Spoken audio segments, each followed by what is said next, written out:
전체적인 함경의 내용을 보면 결국은 반야지에 의한 깨달음과 그 다음에 그걸 현실 속에서 실현해가는, 실천해가는 자비행이 바로 보현행이에요. 그 지혜와 자비, 깨달음과 실천 이거죠. 그리고 결론은 보현행의 실천을 더 강조해요. 결국은 아무리 깨닫고 알아도 실천 없는 수행은 아무런 도움이 되질 않아요. 그래서 이제 깨달음의 지혜를 상징하는 문수보살보다 깨달음의 실천을 상징하는 보현보살이 더 대표적인 보살로 함경에서 부각을 시키는 이유도 이 행원을 더 강조하기 때문에 그렇다라는 것을 이해하시면 됩니다.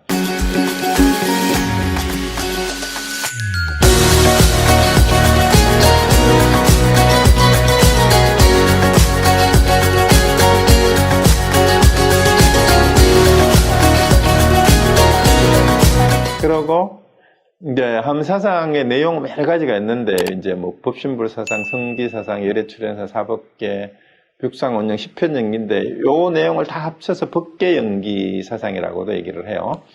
그리고 일심사상, 믿음과 소원, 보현행 요 순서대로 한번 말씀을 드리겠습니다. 그리고 여기서 이제 법신불사상이라는 게 뭐냐 하면은요, 영원불멸의 불타관이라고 할 수 있는데요. 우리 법화경에서도 구원실성의 부처다 해가지고 부처님은 지금도 영산회상에서 영취산에서 설법을 하고 계시다 그러죠. 그런데 법화경만 해도 영산회상에서 설법을 한다 그러잖아요. 그런데 함경에서는 거기만 계시는 게 아니라 온 우주에 언제 어디나 있지 않는 곳이 없어요. 지금은 여기에도 비로자나 법신불은 우리와 함께 지금 법문을 하고 있답니다. 여러분 눈에 안 보이고 안 들려도 그렇죠. 근데 어쩌면은 비로자나 부처님이 이 자리에 계셔서 저보고 대신 얘기를 하게 하고 여러분이 듣게 하고 있는지도 모릅니다. 그게 이제 석가모니 법신불 사상인데요. 여기 함경에는 석가모니불이 깨닫자마자 바로 비로자나 불이래요. 그 비로자나 불이 되는데 이제 법화경에도 그런 얘기가 나왔잖아요. 이제 인멸을 했지만 방편으로 인멸을 해 보인 거다. 그게 왜 법화경의 비유품에 보면은 그 의사 아버지가 이제 마약이 중독이 된 아들들을 깨우치기 위해 가지고 그 짓으로 죽었다고 얘기를 하잖아요. 그게 이제 방편인멸이라고, 열반이라고 얘기를 했는데 여기서는 그 방편이 아니라 깨닫자마자 바로 비로자나 불로 사실상 진리 그 자체로 묘사가 되는 이유가 비로자나는 법신불이니까 형상이 없어요. 진리 그 자체예요. 그런데 석가모니 불이 비로자나 불이 됐다는 얘기는 사실상의 석가모니 불이 깨달아서 가르친 그 내용이에요. 그 내용은 영원 불멸하게 또 부처가 뭐예요? 이제 열애장 사상을 거쳐서 이제 하음 사상에 오면은 열애장 사상이 뭐였어요? 열애장 사상에 따로 강의를 안 했는데 우리 몸이 열애의 태라고 얘기하잖아요. 그러면은 열애장이라 그러잖아요, 우리가. 그럼 열애를 우리 안에 간직하고 있다는 이 말이니까 우리 안에 있는 본성이 바로 열애의 그 씨앗이다라는 그런 얘기고, 이제 알레아식에서도 그런 얘기를 했죠, 유식에도. 그런데 여기서는 그냥 불성이라고 그래요. 우리의 본성, 마음, 일심. 그것이 우리 모두가 가지고 있는 건데 그게 그냥 부처예요. 그러니까 그 영원한 본성, 불성이 사실은 현재불로 나타난다라는 얘기는 뭔 말이냐면은 중생 모두가 가지고 있는 불성을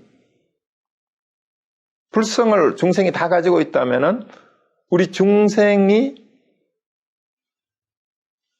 내가 부처인 줄 모르고 번뇌와 욕망에 따라서 행동하면은 중생의 모습인데 우리가 발심을 하고 서원을 해서 보현행을 행하는 그 모습은 비록 모양은 중생의 모습이지만 현재의 부처가 행하는 모습이 되는 거예요. 그게 현재불이에요, 사실은.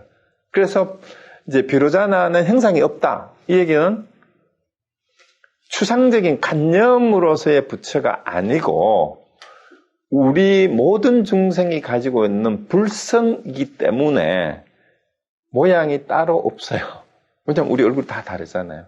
그럼 우리 각자가 가지고 있는 본성 자체가 불신불이에요, 사실은. 그러니까 우리 중생이 있는 한 법신불로서 비로자나는 우리 중생과 함께 영원히 현재불로 이렇게 살아가고 있는 거예요.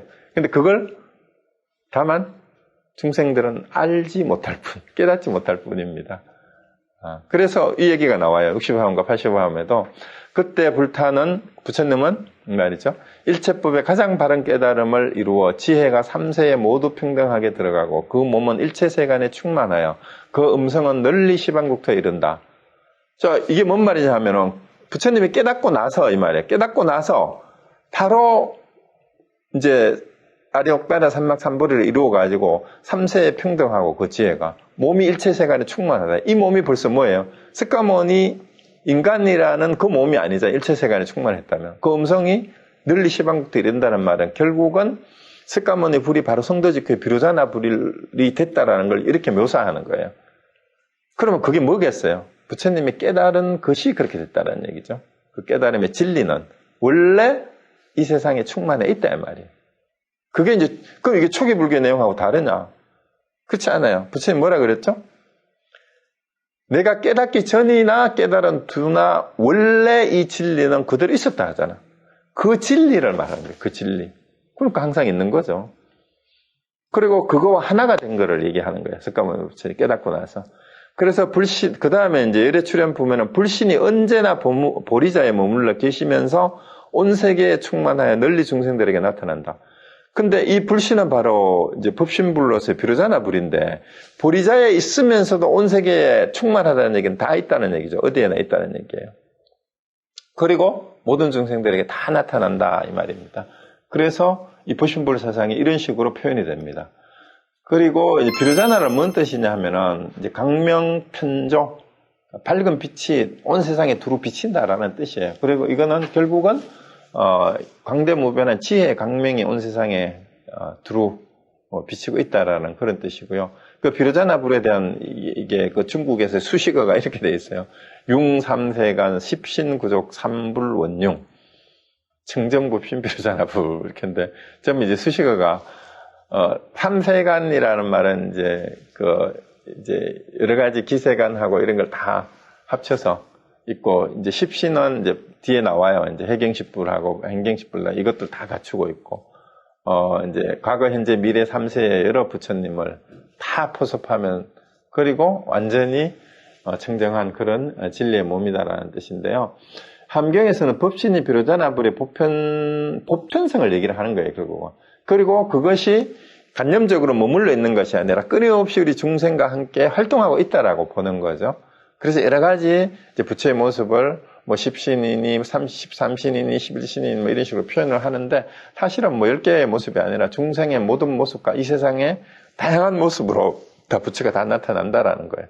그런데 이제 대표적인 게 해경십불, 행경십불이라는 게 있는데 너무 어려우면은 그냥 이런 게 있구나 하고 넘어가면 되는데 이제 보살 10지가 있다 그러잖아요. 52위 가운데 이제 보살지에 해당하는 10가지 지위에서 제 8지에 가면 이제 세상의 모든 이치를 알았기 때문에 중생들이 바라는 데에 응해가지고 몸을 나타내는 이제 10가지 모습이 있는데 보살이 이 보살만 돼도 벌써 이렇게 나타난다는 거예요. 중생의 모습, 국토의 모습, 업보신의 모습, 성문, 독각, 보살, 열애, 지신, 법신, 허공신 이런 다양한 모습으로 중생들의 원의 은혜에서 나타나는 이 모습이 해경십불이라는 뜻이에요. 그래서 보살은 중생들의 마음을 읽어서 이제 때로는 이렇게 다양한 모습으로 이렇게 나타난다라는 그 얘기입니다. 그 다음에 이제 행경이란 말은 저거는 이제 이해를 해서 나타나는 건데 이제 그 수행력에 의해서 완전히 깨달은 마음으로서 여러 가지 이제 모습을 보이는 부처의 이름이에요. 그것도 10가지 부처죠. 여기서 쭉 이름이고 쭉 이제 거론이 되는데 그냥 보시면 됩니다. 이거는 세간에 머물러서 바른 깨달음을 이룬 부처, 서원의 부처, 업보의 부처, 뭐 이제 항상 늘 머물러 유지하는 부처, 이런 식으로 쭉 이름이 이렇게 붙여 있습니다. 이런 모습으로 나타난다라는 얘기예요. 그 다음에 이제 중요한 게 사실 요거예요. 성기사상이 발음이 좀 이상한데 기자는 일으킨 기자인데요. 연기하고 할 때 그 일어난다에 그 기자하고 연결해서 이해하시면 됩니다. 요거는 불성현기의 준말이라 그러는데요. 불성이 나타난다라는 뜻이에요. 나타난다. 그리고 성은 여기서 말하는 바로 우리 본래의 심성, 본성, 불성, 그걸 얘기하는 거고요. 모든 중생이 불성을 갖추고 있다라는 말이에요. 이 하음성기상. 그래서 이제 하음경에 아마 천군개참품에 이런 말이 나와요. 마음과 부처, 중생 이 셋은 차별이 없다. 그 마음과 부처와 중생이 하나다 이 말입니다. 그러니까 본부의 마음과 부처의 마음이 차별이 없는 거고, 결국 성기사상은 열의 출현의 근거고 우리 본부 중생이 그대로 부처가 될 수 있고 부처라는 걸 깨우쳐 주는 거예요.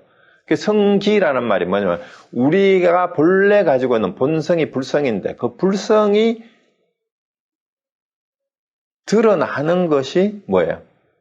이 불성을 가지고 인간의 몸으로 행하는 게 열애가 출현하는 거예요. 그리고 누구나 이걸 갖추고 있다라는 그 얘기고요. 그러면 이제 연기하고 성기는 어떤 관계가 있는가 하면은요. 연기는 12연기의 초기 12연기법은 무명으로 인해서 이 세상의 현상계가 생로병사가 나타난다라는 걸 얘기하는 거잖아요. 그럼 현상계를 표면에서 본 거니까 표면에서 보면 이거는 다 가짜예요. 그런데 그 밑바탕에 그것이 일어나는 것을 가능하게 하는 것이 우리의 불성이고 본성이라는 건데 그것이 성기예요. 그래서 연기와 성기는 현상계에서 보느냐 본체에서 보느냐 그 차이예요. 그래서 일체 모든 것이 우리의 본성이 없으면 드러날 수가 없다라는 거죠. 그래서 이것을 설명하는 게 이제 함경에서 그 측정무한테 설했던 청량진감법사가 금사자 법문이라 그래가지고 그거를 법문을 했는데 거기에서 비유로 나중에 여러 가지를 법문을 하는데 예를 들어서 금으로 반지도 만들 수 있고 목걸이도 만들고 귀걸이 금관 뭐 여러 가지를 폐물을 다 분비녀도 만들고 다 만들 수 있지만 모양은 다 바뀌었잖아요. 모양이 현상계예요. 표면에서 보면 다 다르잖아요. 반지는 반지고 목걸이는 목걸이고 귀걸이는 귀걸이인데 그 성분을 보면 뭐예요? 금은 금이에요. 거기 삭금을 하지 않는 한 모양만 바뀐 거죠. 그래서 금과 금으로 만든 것은 사실은 뭐예요? 그렇다면 금이기는 마찬가지라는 뜻이에요. 그래서 차별이 없다라는 거예요. 모양은 비록 달라 보이지만. 그래서 이 성기사상이야말로 인간이 본래 갖추고 있는 것으로 결코 변질되거나 변화될 수 없는 본성. 이걸 불계라 그래요. 불계. 그러니까 모든 인간이 갖추고 있는 본성이 인간이 타고날 때부터 태어날 때부터 타고나는 그것이 바로 불성인데 이거는 누구나 똑같다라는 거예요. 누구나 평등하다. 그 서양에서 민주주의에서 말하는 천부인권 사상의 인간의 누구나 모든 인간은 천부인권을 타고났다라는 말하고 똑같을 수 있는데 그냥 모양만 얼굴 모양만 다 다를 뿐이다라는 그 얘기예요. 그래서 절대 평등하다. 모든 인간은 모든 동생. 그 얘기가 바로 성기사상이고. 근데 단순히 평등한 게 아니라 뭐하고 같아요? 그 본성이 그냥 인간성이 아니고 뭐예요? 불성이라는 거예요. 그 불성이란 말은 뭔 말이에요? 부처라는 거예요. 모든 중생이 본래 부처와 다를 바 없다. 부처다 이 얘기입니다. 부처다. 중생이고 부처다. 그러니까 이보다 더한 인간 존재 세상이 없잖아요. 인간의 본성에 대한 절대적인 가치를 부여한 것이 바로 이 성기사상이다. 이렇게 볼 수가 있습니다. 그리고 열애출현사상은 당연히 성기사상으로 연결이 돼요. 당연하게. 그러니까 그 성품을, 불성을 가지고 있는 중생이 그걸 아는 순간 열애가 되는 거예요. 그거예요. 그래서 열애출현의 인연은 그럼 어떻게 열애가 나오느냐 말이죠. 한 가지 일이나 한 가지 인연을 출현하는 것이 아니라 한량 없는, 한량이 아니고 한량 없는 백천 아성지 일로서 성취하셨느냐. 이른바 과거의 한량 없이 일체 중생을 거두어 주려는 보리심으로 이루는 연고이며 과거의 한량 없이 일체 중생을 구호하려는 대자 대비로 이루는 연고이며 과거의 한량 없이 많은 부처님께 공양하고 중생을 교함으로써 이루는 연고이며 과거의 한량 없이 청정 공덕장을 이루는 연고이며 과거의 한량 없이 통달한 법과 이치로 이루는 연고니라. 불자여 이와 같이 한량 없는 아선지 본문이 원만하여서 이르는. 자, 어떻게 열애가 된다고요? 첫 번째가 뭐예요? 보리심인데 보리심, 대자대비심 이거는 뭐예요? 결국 두 개는 일체 중생을 구제하겠다는 마음이고 그 다음에 부처님께 공양하겠다는 마음, 중생을 교화하겠다는 마음. 결국은 두 개는 뭐예요? 이거를 진짜 하나로 요약하면은 중생 구제하려는 마음하고 부처님을 공경하고 공경하겠다는 그거예요. 그 중생 구제하는 게 교화까지 다 포함이 되니까 그 마음으로서 열애가 출현한다는데 이 열애가 출현하는 것은 열애의 본원력 때문이다라고 이제 이렇게 설명을 해요. 그 본원력이라는 게 뭐냐 하면은요, 이제 석가모니 부처님의 전생담에 보면은 깨닫기 전에 원래 초기 불교에서는 이제 부처가 되기 전 전생의 수행자였을 때를 보살이라고 그랬잖아요. 그때 세운 서원이 부처님의 본원이에요. 이 본원이 뭐였어요? 바로 상구불이 하와 중생이죠. 그죠? 그 본원력은 본원을 일으킨 힘의 작용이 성불한 후에 나타나 있는 걸 말하는데 그때 세운 본원의 힘이 깨닫고 나서 작용을 지금 하고 있는 게 본원력이에요. 자, 그러면 여기 이제 석가모니 부처님은 그런데 그럼 열애가 진짜 출현하는 거 어떻게 출현하느냐? 보리심으로 일체 중생을 보리심과 대자대비심이 같은 말이에요. 사실은 중생을 구해야 하겠다라는 마음으로 그 다음에 일체 모든 부처님, 자 과거에 한량없이 많은 부처님은 누굴까요? 한량없는 중생이에요. 왜? 중생이 다 불성을 가지고 있으니까. 자, 그러면 한량없이라는 말은 모든 이 말이에요. 모든 일체 모든 중생에 대해서 보리심과 대자비를 가지고 그런 중생들을 대하는 게 어떻게? 부처님을 공양하고 공경하듯이 하는 그 모습이 뭐예요? 그게 열애예요. 그게 열애의 모습이에요. 그렇게 열애는 출현한다라는 거예요. 결론부터 얘기를 하면. 자, 그래서 열애 출현의 모습이 여기 나오잖아요. 불자의 보살마살이 어떻게 열애 은공 정등각등의 몸을 보아야 하는가? 보살은 마땅히 한량없는 곳에서 열애의 몸을 보아야 하나니. 왜냐하면 보살마살은 한 법이나 한 몸이나 한 중생에게 열애를 볼 것이야. 모든 곳에 두루하여 열애를 봐야. 자, 이 말이 여기서 답이 나오잖아요. 한량없는 곳에서 열애를 봐야 된다는 말은 뭔 말이에요? 이 세상 모든 곳에서 열애를 봐야 된다라는데 사실은 이 세상 모든 곳에서 열애를 봐야 되는 게 아니라 보이는 모든 것이 열애다. 보이는 모든 것이 열애다. 그렇게 보면 뭐예요? 두루 내가 보는 모든 것이 열애다라고 보아야 열애가 출현하는 거예요. 여러분이 열애를 보려면 어떻게 하면 돼요? 열애를 만나고 싶으면? 여러분이 혼자 화면만 보고 계세요? 화면에 제 얼굴이 보이세요? 다른 사람 얼굴 보이세요? 옆에 누구 계세요? 지금 여러분이 여러분에게 보이는 모습이 열애의 모습입니다. 그러면 열애가 출현한다는 얘기예요. 자, 열애의 본체는 법신으로 실체가 있는 게 아니에요. 그러니까 법성으로 존재하기에 항상 법계에 있다라는 거. 오고 가기 없다라는 거잖아요. 그러니까 열애 출현의 모습은 중생들의 근기, 선근, 행업에 따라 다양한데 열애 출현은 사실은 뭐예요? 열애의 중생 구제 활동의 다양한 모습일 뿐이다라는 그 얘기입니다. 그 열애는 어떤 모습으로 올지 몰라요. 왜? 진짜 열애는 본체는 형상이 아니에요. 법신은. 그런데 열애가 출현할 때는 어떤 모습으로 옵니까? 중생의 모습으로 와요. 우리 같은 인간의 모습으로. 그러니까 중생이 곧 그 안에 부처를 담고 있는 열애다라고 볼 때 중생은 그렇게 출현한다라는 거예요. 참, 저 열애가 그렇게 출현한다는 얘기가 되는 겁니다.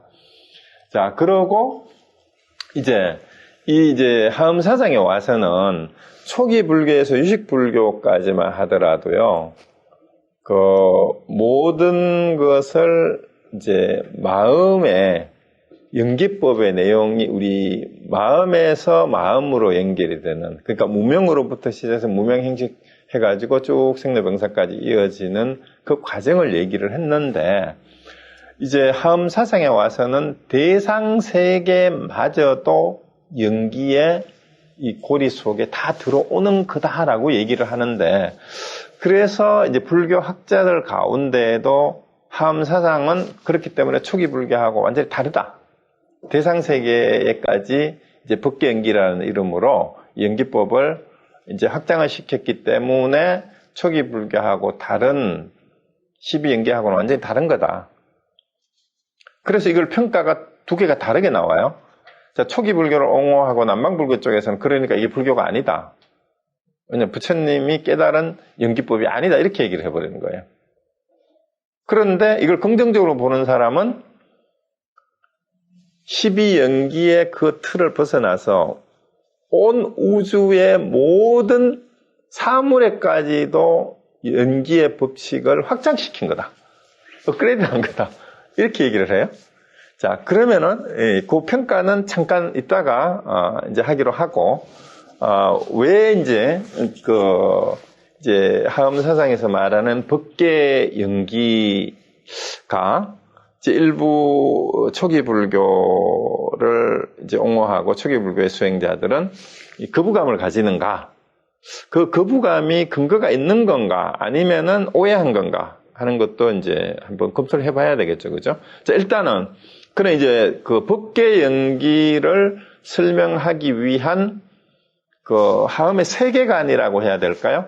그게 이제 사종 법계, 사법계라고 합니다. 그래서 법계는 여기서 말하는 거는 이제 어떤 세상 세계라고 보면 돼요. 세계인데 이 세상을 네 가지 종류로 나눈 거예요. 어떻게 나눈 거냐 하면 첫 번째 사법계는 바로 우리가 일반적으로 우리의 마음으로 보고 있는 현상 세계예요. 현상 경험 세계. 그리고 경험 세계에 여러 가지 차별이 있잖아요. 전부 다 다르잖아요. 모양도 다르고 이름도 다르고 형상도 색깔도 다 다르고. 그래서 이거는 이제 미망한 마음이 짓는 표상 세계가 이제 사법계예요. 이게 현상계. 근데 이법계는 뭐냐 하면은 사법계 내면에 있는 이면에 있는 사법계를 승리시키는 본체의 세계. 그게 이제 이법계예요. 이거는 원리, 진리 이런 뜻이에요. 법칙. 그리고 이 만물은 그 본체가 모두 진여다. 그리고 그런 의미에서 모든 개체는 동일성과 공통성을 가지고 있다라는 건데 일심진여, 공이나 여여 이런 거는 이 이법계를 상징하는 말이다라고 이해를 하시면 됩니다. 자, 그리고 그 다음에 이제 사법계 가운데 세 번째가 이사무예법계인데 그런데 함경에 와서는 이제 사법계하고 이법계를 나누는 거는 이제 그건 그렇게 볼 수 있지 됐는데 문제가 이제 3번하고 4번에서부터 이사무예, 사사무예라는 말이 여기서부터 헷갈리기 시작하는 거예요. 그런데 그 현상계하고 진리의 세계가 사실은 서로 관계가 없다라는 거예요. 둘이 아니라는 얘기예요. 여기서부터 이제 이 생각이 확 달라져야 돼요. 그 본체계하고 현상계가 그러면 어째서 그러나 이 비유로 물하고 파도를 예를 듭니다. 수분리파 파분리수라는 거죠. 한자말로는 물이 파도를 떠나지 않고 파도가 물을 떠나지 않는다. 파도를 치지만 그 파도는 물이에요. 근데 파도만 보는 사람은 파도만 얘기를 한다라는 얘기죠. 물을 얘기하면서 물만 얘기하고. 그러니까 물과 파도처럼 이제 이와 사, 본체와 현상은 둘이 아니다. 그리고 서로 상호관계 속에 있다. 서로 장애가 없다라는 거예요. 둘이 존재하는데. 물하고 파도가 존재하는데. 그러니까 진리의 세계와 현상계의 세계가 사실은 아무런 걸림이 없다라는 그 얘기죠. 그래서 깨달음의 세계가 이제 진리의 세계고 미혹의 세계가 현상계라면은 또 본뇌와 벌이죠. 현실하고 이상하고 관계도 있어요. 이게 둘이 아니라는 얘기예요. 이게 이제 아까 얘기했던 금의 비유예요. 똑같은 금이지만 그때그때의 상황에 따라 인연에 따라서 반지도 되고 목걸이도 된다는 그 얘기입니다. 그런데 사사무아법계는 그렇다면 당연한 거예요. 왜냐하면 이사가 무야하기 때문에 현상과 본체가 원료한 부분에서 개별적인 개개의 현상끼리도 같이 존재하는데 아무 문제가 없다라는 거예요. 이 세상에 존재하는 모든 삼라만상이 다 법성에서부터 나타난 것이기 때문에 서로 융통해서 걸림이 없다라는 겁니다. 그래서 이사가 무해하다면 사와 무해한 것은 걸림이 없는 거죠. 이거 당연한 거 아니냐. 이렇게 이제 얘기하는 게 바로 사사무예법계예요. 자, 그래서 바로 이 이사무예법계와 사사무예법계가 하엄사상의 특징을 나타내는 것이면서 바로 이제 초기 불교를 하는 사람들이 이게 이해가 잘 안 되는 이 부분이에요. 이제 그게 왜 이해가 안 되냐면 435의 현상계를 자꾸 대상화하는 데에서 그런 문제가 생길 수가 있어요. 일단은 그거는 조금 이따가 설명하고요.